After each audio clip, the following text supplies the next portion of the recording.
Hello guys, तो है मेरे सेकंड चैनल है और मेन चैनल में इसका आगे के चैप्टर इसलिए नहीं आ रहे थे क्योंकि मेरे चैनल में एक स्ट्राइक आ गया था और जिसके पहले कि मेरे चैनल में कुछ और स्ट्राइक है जिसके कारण मेरे चैनल की सेफ्टी खतरे में आ जाए वो रिस्क मिल नहीं सकता था। इसलिए तो फिर भी मैंने डिसाइड किया है कि अभी फिलहाल के लिए तो इस सीरीज के सारे चैप्टर इसी चैनल में आएंगे। तो फिर आप सब लोग न्यू वीडियोस को जल्द से देखने के लिए आप लोग इस चैनल को तुरंत सब्सक्राइब कर दो। ओके, तो अभी एपिसोड की शुरुआत होती है, हमें देखते हैं कि शैंटो उनके पास आ जाती है और फिर आगे स्टोरी में सीन थोड़ा सा ऐसे आगे बढ़ता है जहाँ पे हमें देख सकते हैं कि पहला स्टोरी में सीन कैसे आगे बढ़ रहा था और भला दोनों कितने ज्यादा ब्लश कर रहे थे और फिर जब वो लोग कैसे टाइम स्पेंड करना हो जाता है तो फिर अगले सीन में देखते हैं कि शैंटो बहुत प्यार से वो उनके फेस में कुछ मेडिसिन को लगा रही थी। तभी फिर आगे थोड़े टाइम बाद वो उसे कहती है कि ठीक है तह, तो फिर तुम्हें काम में जाना होगा ना, तो ठीक है हम दोनों रेडी हो जाते हैं और तुम जल्दी से अपने कपड़ों को चेंज करके तुम जल्दी से बाहर आ जाना ताकि हम दोनों एक साथ यहाँ से आगे अपने काम पे जा पाए। तभी उससे कहते हैं कि सो तो फिर क्या तुम यहाँ पे नहीं रुकोगी, जिसपे उसे कहती है कि तह, क्या तुम मुझे की परवट समझते हो कि मैं भले यहाँ पे रुक के तुम्हें कपड़ों को चेंज करती हूँ तो तुम्हें देखूंगी। जिसपे वो कहता है अरे भला क्यों नहीं, क्योंकि मुझे तो ऐसा लगा था कि तुम्हें वो चीज पसंद है। नहीं नहीं, मुझे ये चीज बिल्कुल पसंद नहीं है। तब इस टाइम पे तो वो लोग अपने चैप्टर 52 के बारे में याद करने लगते हैं जहाँ पे लोग कितने ज्यादा अच्छे टाइम को स्पेंड कर रहे थे। बट देन फिर आगे हम देखते हैं कि हिस्सो तह को ये बोल के ठीक कहता है तुम जल्दी से बहुत ज्यादा रेडी होके तुम बाहर पे सामने रूम में आ जाना। वो वहाँ से जल्दी से चली जाती है जिसको तो तह भी देख रहा था। तो फिर अगले सीन में देखते हैं कि तह भला कितने ज्यादा जल्दी से वो तो अपने कपड़ों को बदल रहा था और आगे तो बहुत ज्यादा अच्छे से अपने शर्ट को भी पहन रहा था। और फिर आगे जब ऐसे उसका शर्ट पहना हो गया था और फिर आगे जब अपने टाई को पहन रहा था तब फिर आगे हम देख पाते हैं कि नहीं पता क्यों बट टाई से उसकी टाई को नहीं लग पा रही थी और अपने टाई को नहीं पहन पा रहा था। तभी फिर आगे जब तह ऐसे अपने टाई को ठीक करते हुए वो अपने रूम से आगे बढ़ रहा था तभी वह पीछे हो जाती है और फिर आगे उसे पूछती कि तह, क्या तुम रेडी हो चुके हो, जिसको से बताता है कि नहीं मेरा भी थोड़ा सा काम बचा हुआ है और मैं बस ऑलमोस्ट रेडी हूँ और तुम्हें पता है सो मैं बस अपने इसी काम को करने में थोड़ा सा ज्यादा अच्छा नहीं हूँ, तो फिर क्या तुम प्लीज क्या तुम मेरे ये काम को करने में क्या तुम मेरी मदद कर दोगी। तभी ये सुन के तो बहुत ज्यादा शांत हो गई थी और फिर आगे हम देखते हैं कि हिस्सो तो तह की हेल्प को करने के लिए वो उसके तय को बांध रही थी और हिस्सा में से पूछती है कि क्या तह, क्या तुम्हें हर बार ऐसे ही अपने तय को बांधते हुए क्या तुम्हें दिक्कत होती है। हाँ, तुमने बिल्कुल सही सुना। अच्छा तो फिर ऐसा है तो भला तुम मेरे आने के पहले भला तुम इस चीज को कैसे मैनेज करते थे, जिसपे उसे बताता है कि अरे कोई दिक्कत नहीं है, मैं तो किसी और इंसान को बोल देता था कि वो मेरी चीज को करने में वो मेरी मदद कर दे। तभी उसके बाद पे से कहती है कि अगर तुम्हारे पास कोई ऐसा इंसान है जिससे तुम इतने ज्यादा क्लोज हो और तुम उसे अपना ये हेल्प करवा देते थे तब तो सही में वो इंसान तो तुमसे बहुत ज्यादा क्लोज होगा और तुम्हारा इंसान बहुत ज्यादा करीबी होगा। और ठीक है तह, अभी तो मैं तुम्हारी मदद कर रही हूँ बट तुम थोड़ा सा बैंड डाउन हो जाओ क्योंकि तुम्हें पता है ना कि तुम्हारी हेड कितनी ज्यादा लंबी है, इसलिए मुझे तुम्हारे रिश्ते को बांधने में थोड़ी तकलीफ हो रही है। तभी फिर तह उसकी बात को मानते हुए वो तो बहुत ज्यादा प्यार से झुक जाता है, जो चीज तुम्हें दिखाई भी दे रही थी कि कैसे भला ऐसे तह के तय को बांधने में पहले उसकी कितनी ज्यादा प्यार से हेल्प कर रही थी। और फिर आगे जब वो लोग ऐसी बहुत ज्यादा क्लोज आ गए थे और उसे तो उसकी बहुत ज्यादा हेल्प कर रही थी तभी तह उससे कहता है कि तुम्हें पता है अभी हम लोग इस तरीके से एक दूसरे के साथ खड़े हुए हैं, मुझे तो ऐसा लगता है कि अगर कोई हमें दूर से देखेगा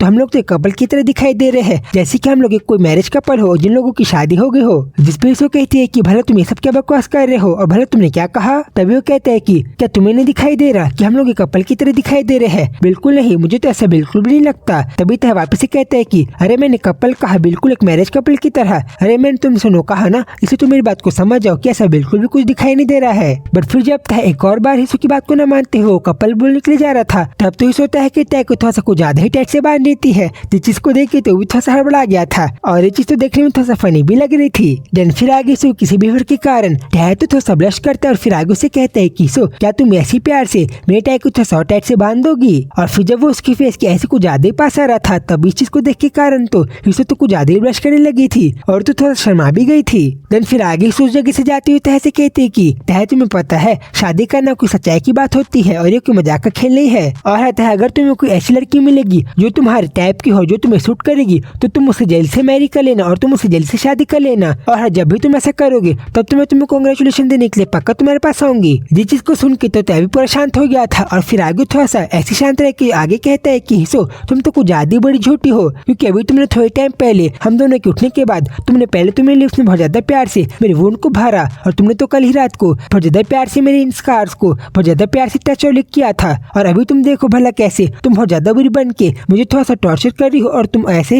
ऐसे कैसे भला मेरे हार्ट को थोड़ा सा नुकसान पहुंचा रही हो, जैसे कि तुम उसे तोड़ रही हो। नहीं पता क्यों बट तुम्हारा यही बिहेवियर मुझे तो बहुत ज्यादा लवली और बहुत ज्यादा प्यारा लग रहा है। जिसके बाद फिर के साथ सीन चेंज होता है और हम तय के ऑफिस का सीन देखते हैं जहाँ पे अपने सेक्रेटरी के साथ खड़ा हुआ था, जहाँ पे उसे कुछ अपने ऑफिस की रिपोर्ट के बारे में और उसे तय को कुछ अपने काम की रिपोर्ट के बारे में बता रही थी, जिसको तो तय बहुत ज्यादा शान से सुन रहा था। तभी फिर नहीं पता क्यों बट वो लड़की तय को थोड़ा शान से देखती है और फिर आगे उससे कहती है कि नहीं पता क्यों बट आज मुझे ये लड़का पहले थोड़ा सा अलग लग रहा है। और पहले भी जब यहाँ पे आता था तब तो मुझे कुछ लोगों से अलग ही लगता था बट नहीं पता क्यों बट आज तो मेरे इसमें कुछ ज्यादा ही ध्यान जा रहा है। और आज के ही दिन तक जब तक ये ऑफिस में आता था तब तो इसके आते साथी लोगों को ये पता चल जाता था कि तह यहाँ पे ऑफिस में आ गया है बट नहीं पता क्यों बट आज तो मुझे इसी लड़की के एक्सप्रेशन बाकी दिन से बहुत ज्यादा अलग और बहुत ज्यादा केयरफुल और बहुत ज्यादा अलग लग रहे हैं। एंड हाँ साथ ही में आज तो नहीं पता क्यों बट इसने मुझे थोड़ा सा डिस्टेंस बना लिया है, जैसे कि मुझसे जानबूझ के थोड़ा सा दूर खड़ा हुआ हो। जो चीज तो मैं दिखाई भी दे रही थी कि भला कैसे तह है उस लड़की से, बाकी दोनों थोड़ा सा साइड में खड़ा हुआ था। और फिर जब वो सेक्रेटरी ऐसी तह की इन चीज को नोटिस कर रही थी तभी अगली सेकंड वहाँ पे तह का भाई आ जाता है और फिर आगे उससे कहता है कि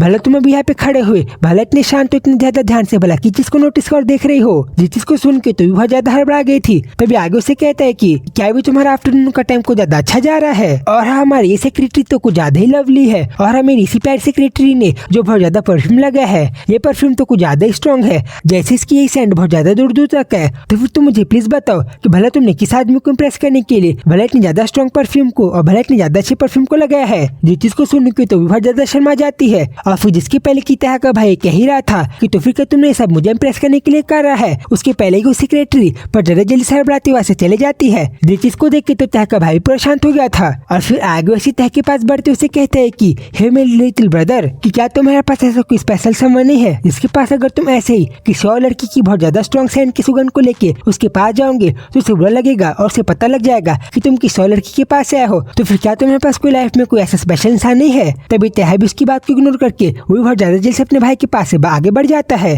जिस चीज को देख के तो उसका बड़ा भाई भी हैरान हो गया था। और फिर आगे कहता है कि क्या इसने सुना नहीं कि मैं से बात कर रहा था और सही में इसने तो भी मेरी बातों का जवाब भी नहीं दिया, जैसे कि मुझे पुराना देखा कर रहा हो। देन फिर आगे उसे स्मेल करते हुए कहते हैं कि स्टिल ये सारी चीजों के बावजूद भी अभी तुम्हारे चेहरे में तुम्हें जो निशान लग गए हैं मुझे तो इन सारी चीजों को देख के बहुत ज्यादा अच्छा लग रहा है कि भला भी तुम्हारे चेहरे का हाल क्या हो गया है। और हाँ भला भी अचानक से तुम्हारी हालत ऐसी कैसी हो गई। और अगर मैं अंदाजा सही है तो फिर कहीं तुम कोई ऐसी रिलेशनशिप में तो इन्वॉल्व नहीं हो गए हो जहाँ पे तुम किसी मैरिड वुमेन के लिए किसी और इंसान से लड़ रहे हो। तभी फिर आगे सीन चेंज होते देखते हैं कि तह का बड़ा भाई अपने बॉडीगार्ड के सामने स्मोक कर रहा था। और फिर आगे उससे कहते हैं कि मैं चाहता हूँ कि तुम मेरे किसी इंसान को ढूंढो। जिसपे कहते हैं कि भला आप क्या चाहते हो कि मैं किस इंसान को ढूंढूं। जिसपे से बताता है कि मैं चाहता हूँ कि तुम मेरे लिटिल ब्रदर के किसी गर्लफ्रेंड को ढूंढो। जिस चीज को सुन के तो भी हैरान हो गया था और उसकी रिएक्शन को देख के उसे पूछता है कि भला भी मेरी इस बात को सुन के भला तुम्हारा एक कैसा रिएक्शन था। जिसपे उसका बॉडीगार्ड से बताता है कि अरे कुछ नहीं, मैं तो बस आपकी ये बात को सुन के बहुत ज्यादा हैरान हो गया था कि हमारे छोटे मास्टर की गर्लफ्रेंड भी हो सकती है और अभी किसी लड़की को चेकआउट कर रहे हो। तो भी फिर आगे उसका स्माइल करता है और फिर आगे उसे कहते हैं कि यस एग्जैक्टली। इस बात को सुन के तो मैं बहुत ज्यादा हैरान हो गया था और मैं तो खुद इस बात को जानने के बाद बिलीव नहीं कर पा रहा था। बट अभी तो मैं इस बात को लेकर पूरा पॉजिटिव हूँ और मैं तो इस बात को लेकर पूरा कंफर्म हूँ कि मेरा छोटा भाई पक्का किसी लड़की को चेकआउट कर रहा है और वो किसी लड़की को देख रहा है। और अभी हाल फिलहाल वो जिस तरीके से मेरे साथ ऑफिस में बिहेव कर रहा है मुझे तो ये पक्का से पता है